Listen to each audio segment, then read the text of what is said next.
Hello, hello. Welcome back to Journal Entries.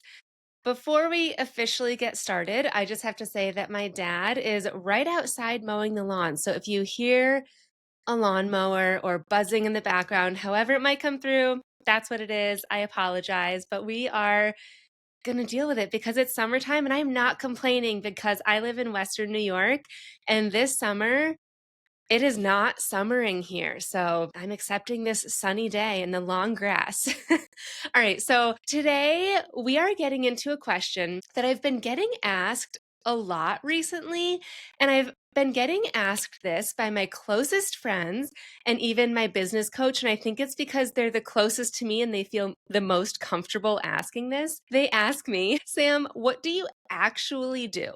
Like in your business, I know you have these coaching calls with people. I know you help people feel better. I know what you say, but how? What do you do? And so today I am pulling back the curtain and walking you through a real session that I had with my client, Christy, just earlier this week. Christy is a CFO and she is preparing mentally and situationally to become a mom. And she was struggling with something that so many of you message me about and just something that I hear from working moms, and that is balancing a career that she's worked really hard to earn that position and one that she enjoys most of the time. But she wants to set boundaries so that she can actually disconnect and feel present at home without just coming home at 5 p.m. and dumping all of the stress on her husband. So that's a little bit of the backstory. But Christy came to our session with an update from a challenge that I gave her from our first call. This challenge was reflective of one of her goals, and her goal is to be comfortable leaving the office at 3 p.m. so that eventually, when she does have kids, she can be present with them. She, at the time that she was telling me this, felt guilty even thinking about leaving at 3 p.m., knowing that her employees were there until 5 and some even stayed later than 5. I told her that we can start getting her nervous system ready for leaving at 3 p.m. now instead of waiting for when kids come into the picture. Another goal of Christie's is to manage her stress better. And so I paired those two together and challenged her to prioritize her self-care during the day. So earlier in the month, she messaged me saying that she decided to book a massage for 3:30 p.m., knowing that she had to leave the office at 3. Fast forward to our call earlier this week, and she said that she almost canceled the massage 5 times, but she actually went through with it, and she was so happy that she did because obviously, who doesn't love a massage? She was leaving me voice messages after the massage, and I responded saying, "Oh my gosh, you sound so relaxed." And she even noticed that herself. She said, "I feel so zen." And she said that she went into the office the next day feeling calmer and in a better headspace. On our coaching session, we dug deeper. I walked her through my framework that helps you to create different results in your life by taking different actions because she loved the result that just happened. She wants to leave at 3 p.m. And so the action that she took was scheduling a massage, and she actually did it. Rachel Hollis talks a lot about this, although I take it one step further to make the change that you take concrete versus just something that you do one time. I'm thinking of calling it my Autopilot Override Framework because so many of our choices, like almost canceling that massage at 3:30 p.m., are made not just from us being on autopilot, but from our autopilot beliefs. So anyways, here's what we did. First, we mapped out everything that she wants differently in her life. And then I had her identify specific actions for each one. And the game changer part is I had her connect how each action makes her better. We used examples that she already has accomplished so that she can see the direct correlation. And we created new examples for what she desires in her future. Something cool that I've definitely mentioned before on the podcast is that our brain doesn't actually know the difference between what has happened and what hasn't happened, which is why visualization works so well as a tool for manifesting something in your life. And how you do that is by first thinking of something that you have accomplished that has worked out in your favor.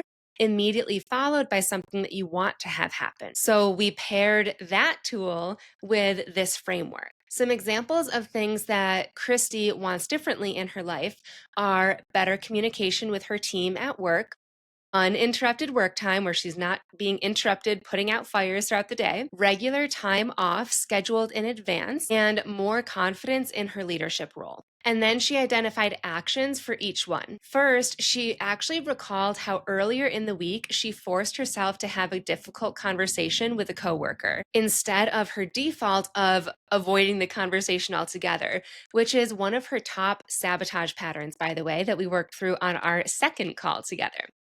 Another action she identified was scheduling her work from home mornings and then also putting 3-day weekends on the calendar months ahead. When we talked about scheduling work from home mornings, I could tell that there was a little bit of resistance just in her body language. And so I asked her, what's going on when I say that? What's happening internally? What would prevent you from actually working from home? Is it that you have a resistance to being home or away from the office? And she said, probably a little bit of both, being away from the office and disruptions at home. So those are two things that we'll work on a different call. But then we made it to the third step, and she connected how each action makes her better. And she realized things like that massage that she went to created calmer evenings. She went home to her husband that night, so much calmer, and more mental clarity. The difficult conversation that she had at work meant more confidence in the company direction. And more time off will prevent burnout, and it lets her show up fully in her role and for her employees. One of her breakthroughs on the call was when she realized that her brother, who works at the same company, takes off at 2 p.m. just on a random rainy day to be with his kids. And here she is judging herself for needing the same flexibility even without kids. Another breakthrough happened when I asked her about her vision for her employees. She realized that she wants to give them flexibility too, but she was denying herself that same thing. By the end of our coaching call, Christy saw that advocating for her needs isn't selfish, it's leadership. She saw that her needs and how she copes with stress might be different than others at the company, especially in a male-dominated field, and that she is the only one responsible for her well-being. Christy was visualizing herself a year from now, confident in her schedule, taking every other Friday off in the summer, having hired more people at the office so that she can mentor instead of being in the weeds every day. She went from almost canceling that massage to planning a whole new way of leading. Now, that was a great session, but we're not done, because even though we worked on the guilt that she feels for leaving the office early and how she wants to feel and the type of atmosphere she wants at work without that guilt and feeling confident in what she chooses to do at the office, she messaged me afterwards, since my private clients get unlimited messenger support. And she said how she bought a boat this past year, and she's excited to use it this summer on those long weekends, those 3-day weekends.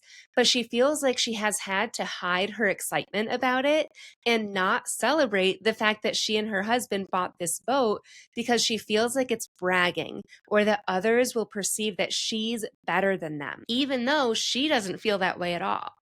I could totally relate to what she means. I had to work through this exact same thing, actually. And I don't know if it's because we are both projectors in human design, or people pleasing is both of our top sabotage patterns. But I had to work through it with earning income, actually. I had a struggle of not earning more income because I didn't want others to think that I was better than them, even though I was the leader. And looking back, I can now see that being the leader of a team, I should be the one earning more income and setting the pace for the team, not minimizing myself just so that I can be, quote unquote, one of them. I also had a struggle of desiring to build my dream home, but subconsciously, I was pushing away that dream, that desire, because I felt like others would think that they are less than for not having as great of a home as me. The thing is that those people likely aren't even thinking those thoughts. It's a projection that we have, and we get to choose differently.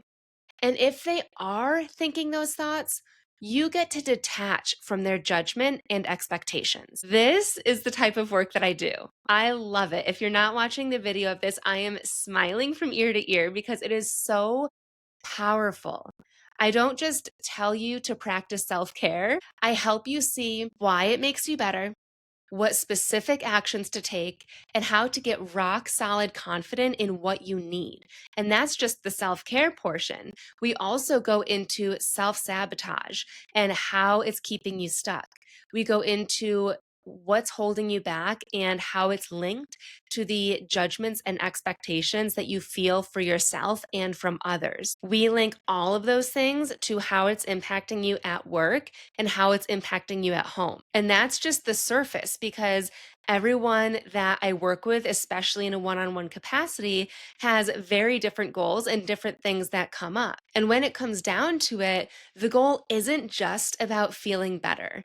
It's about becoming the person who naturally makes these choices without the guilt, without imposter syndrome, and feeling confident in herself and trusting herself. If you are a working mom who's tired of feeling guilty every time you prioritize yourself, or every time you think about prioritizing yourself, you feel the guilt so that you don't do the thing, you want to stop the self sabotage patterns that are keeping you stuck in overwhelm, whether you know what your patterns are directly or not, I do have 2 open spots right now for private coaching. In our work together, you will get the framework that I talked about today, plus my self sabotage mapping system to identify and disrupt the patterns keeping you overwhelmed. Maybe you're like Christy and me that defaults to people pleasing and hyperachieving, but you might not be, and maybe your default is restless and perfectionism, or maybe you are the overthinker or the hyper rational. You will also get unlimited messaging support when those guilt spirals hit between sessions, and I love the on the spot coaching. Those are some of the most powerful quote unquote sessions because you are the most emotionally charged when something happens to you, not just when we have a call scheduled. You will go from feeling selfish for taking time off to feeling confident that advocating for your needs is leadership, both at work and at home. So, if this sounds like exactly what you need, something that you've been waiting for, like you've been waiting for a sign, this is it. This is your sign. Click the link in the show notes, and it will bring you to a site to learn everything about what it would be like to work with me. You'll get the pricing, you'll get all of the details. You can even sign up for one of the 2 spots. If you see a wait list, that means that the spots have already been claimed. And you can also email me to request a custom contract or to ask me any questions. I hope that this episode was able to give you some clarity on what it's like to work with me and the type of work that I do. And maybe even a glimpse into some work that you need to do, realizing that it's more than just self care, it's more than just people pleasing. It goes so much deeper. And once you're able to identify that and free yourself from that, your whole life, your whole world, your whole day opens up. Thanks for tuning in, and I will see you next time.